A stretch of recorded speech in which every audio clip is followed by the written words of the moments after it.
Hoarseness. হোর্সনেসের Bangla অর্থ হচ্ছে স্বরভঙ্গ, গলা বসে যাওয়া, মানে গলার স্বর বসে যাওয়া, ভয়েস লস্ট। তো এটা ওই ঠান্ডা বাতাস লাগলে বা অত্যন্ত ঠান্ডা লাগলে বা বৃষ্টিতে ভিজলে বা গরমে অনেক সময় থাকার কারণে হতে পারে। তা হোর্সনেসের গুরুত্বপূর্ণ মেডিসিনগুলো হচ্ছে কার্বোভেজ,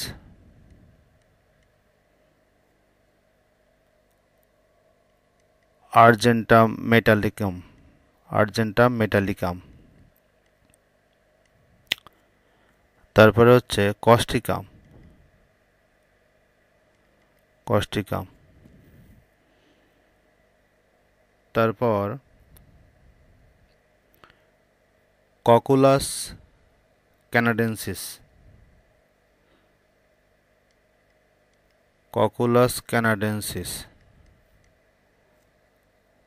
আর এটা তো কেন্ট রেপার্টরি থেকে বলছি। হোর্সনেস, কেন্ট রেপার্টরির পেজ নাম্বার 758 পেজ।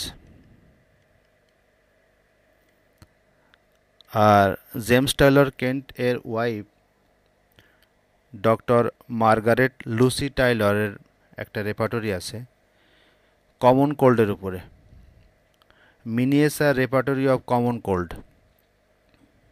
তা উনি ওনার রেপার্টরিতে, মানে ডক্টর মার্গারেট লুসি টাইলর ওনার রেপার্টরিতে দুইটা মেডিসিন দিয়েছেন।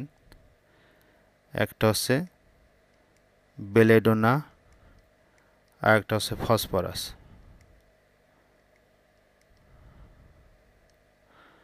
তো এটা হচ্ছে ওয়াইফের দেওয়া, মানে কেন্ট এর ওয়াইফের দেওয়া। আর এইগুলো হচ্ছে কেন্ট রেপার্টরিতে খুবই গুরুত্বপূর্ণ মেডিসিন। এখন কার্বোভেজ ওষুধটা যদি হোর্সনেস হয় তাহলে দিতে হবে যদি পেটের গোলমাল থাকে বা আগুনের কাছে কাজ করে, বৃদ্ধ বয়সে ক্রনিক হোর্সনেস, অনেক দিন ধরে মানে 1-2 মাস ধরে গলার স্বর বসে গেছে, তখন আমরা কার্বোভেজ ব্যবহার করব। আবার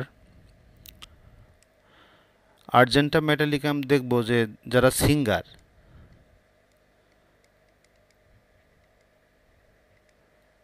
সিঙ্গার সিঙ্গারদের, যারা গায়ক, অনেক মানে স্টেজ পারফরমেন্স করার পরে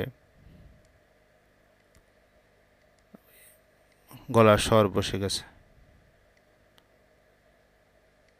তাদের ক্ষেত্রে আমরা আর্জেন্টাম মেটালিকাম ব্যবহার করব। আর্জেন্টাম মেটালিকাম ব্যবহার করব মানে সিঙ্গারদের জন্য।